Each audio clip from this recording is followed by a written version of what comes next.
Il y a bien longtemps, dans le cœur battant de l'Afrique, se trouvait un village nommé Djidji, un endroit où le temps semblait figé dans l'harmonie avec la nature. Chaque matin, le soleil se levait au-dessus des collines luxuriantes, bénissant la terre fertile du village, tandis que la brise portait les chants des oiseaux et les rires des enfants. Le roi Kwesi dirigeait son peuple avec sagesse et force, un homme dont la prestance imposante reflétait le respect et l'admiration de son peuple. Ses sujets vivaient en paix, cultivant les terres, élevant du bétail et partageant leur bonheur sous le regard bienveillant de la montagne sacrée voisine.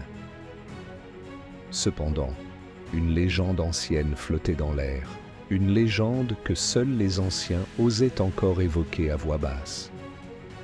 Elle racontait l'histoire d'un esprit ancestral puissant, l'ombre du léopard, un être mystique qui protégeait le village depuis des siècles. Ce pacte sacré, passé par les ancêtres de Djidji, garantissait la prospérité du village en échange d'un sacrifice humain. Tous les 100 ans, une vie devait être offerte pour apaiser l'ombre du léopard. Sinon, sa colère tomberait sur le village. L'échéance approchait, et bien que le roi Kwesi gouvernait avec bravoure, il n'avait jamais cru en ses anciennes superstitions. Pour lui, la modernité de son royaume rendait ses rituels obsolètes. Le village de Djidji était réputé pour sa fertilité. Les champs de maïs s'étendaient à perte de vue, les rivières fournissaient une eau cristalline et abondante, et les troupeaux de bétail paissaient en paix sous le regard vigilant des bergers. Les enfants couraient pieds nus dans les champs, jouant sous le soleil brûlant. Les festivités étaient nombreuses et joyeuses à Djidji. Les tambours résonnaient dans les vallées pendant les célébrations de la moisson, tandis que les danseurs s'exprimaient dans des mouvements harmonieux qui semblaient invoquer les bénédictions des esprits anciens.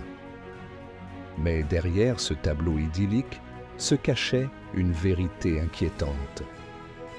Les anciens, les gardiens des traditions, savaient que la date du sacrifice approchait. Chaque 100 ans, une vie devait être donnée pour sceller la protection de l'ombre du léopard, et cette année marquait la fin du cycle. Cependant, Kwesi, convaincu que le village pouvait prospérer sans sacrifier un de ses enfants, refusait d'accepter ce fardeau. Les superstitions appartenaient au passé, pensait-il, et son peuple devait avancer, se libérant des chaînes des croyances archaïques. Pourtant, malgré les dénégations du roi, les signes avant-coureurs commencèrent à apparaître. Les rivières se mirent à baisser inexplicablement, et la terre, autrefois si fertile, semblait se durcir sous les pieds des cultivateurs. Les anciens voyaient ces phénomènes comme un avertissement. L'ombre du léopard exigeait son dû. Mais Kwesi restait inflexible, refusant de plier face à ce qu'il considérait comme des superstitions dépassées. Il ordonna à ses guerriers de patrouiller le village, assurant à son peuple qu'aucune menace mystique ne pouvait pénétrer dans leur royaume. Un soir, alors que le village était plongé dans un profond sommeil, un rugissement déchira la tranquillité de la nuit.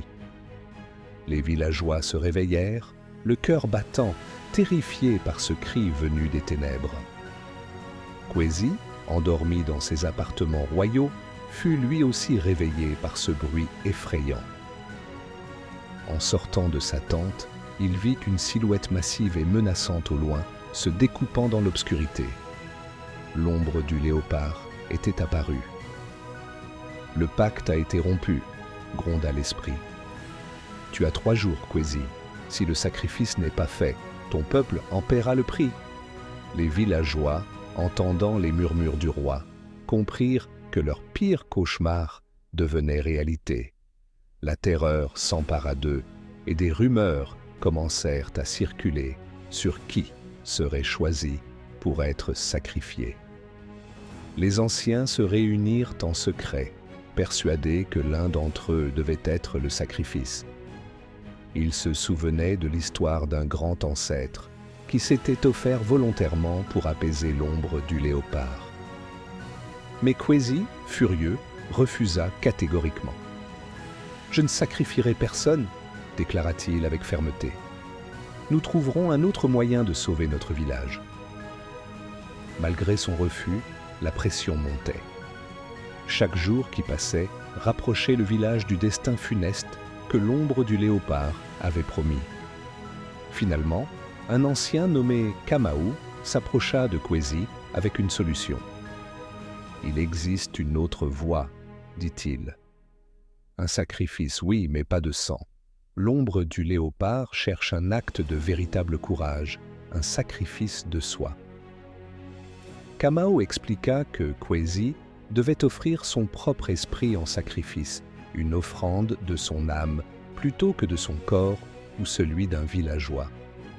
Un tel acte de bravoure pourrait apaiser le léopard sans qu'une vie ne soit prise.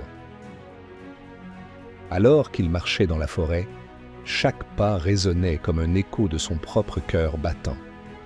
Les souvenirs de son règne, de son enfance, de ses échecs et réussites défilaient devant lui.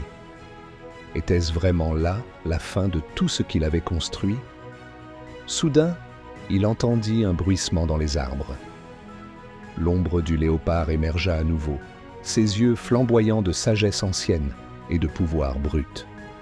« Tu es venu, dit l'esprit, sa voix grondant comme le tonnerre lointain. Es-tu prêt à donner ce que tu n'as jamais donné auparavant? Ton propre esprit. » Kwezi, malgré la peur, se tenait droit. « Je suis prêt à offrir mon esprit, à protéger mon peuple à tout prix, » répondit-il d'une voix résolue. Le léopard sourit, un sourire rempli d'ombre et de mystère. « Très bien, » murmura-t-il, « mais sache ceci, ton sacrifice n'est pas simplement une fin, il te liera à moi pour l'éternité. Tu deviendras l'ombre du léopard, veillant sur ce village jusqu'à la fin des temps. » Le roi hésita un instant. Devenir une ombre? Perdre son humanité, son lien avec ceux qu'il aimait, pour les protéger à jamais? C'était un lourd fardeau, mais il savait qu'il n'avait pas d'autre choix. « Je l'accepte, » dit-il finalement, sa voix brisée mais ferme. À ces mots, l'ombre du léopard rugit et une énergie puissante se déversa sur Kwezi. Il sentit son corps se dissoudre, sa conscience se fondre dans quelque chose de plus grand, de plus ancien que lui. Il n'était plus simplement Kwezi, le roi. Il était devenu l'ombre du léopard, une entité immortelle, veillant sur Gigi pour toujours. Les villageois, ignorant du sacrifice de leur roi, sentirent une nouvelle énergie les entourer. Les récoltes furent plus abondantes, les maladies disparurent et la paix régna. Chaque soir, certains disaient apercevoir une silhouette dans les collines, une ombre en forme de léopard, marchant silencieusement dans la nuit. Kamau, l'ancien sage, savait la vérité.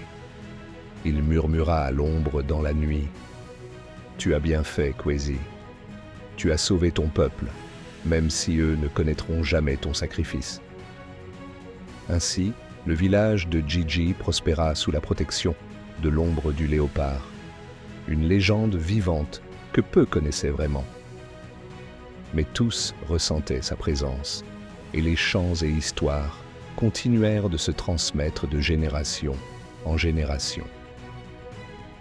Kwezi, autrefois roi, était maintenant une légende, une ombre immortelle dont le sacrifice résonnait dans chaque pierre, chaque arbre, chaque souffle de vent à Gigi. Et toi, que ferais-tu si tu devais choisir entre ta vie et celle de ton peuple? Aurais-tu le courage de tout sacrifier pour ceux que tu aimes? Si cette histoire t'a captivé, laisse un commentaire et dis-nous ce que tu aurais fait à la place de Kwezi.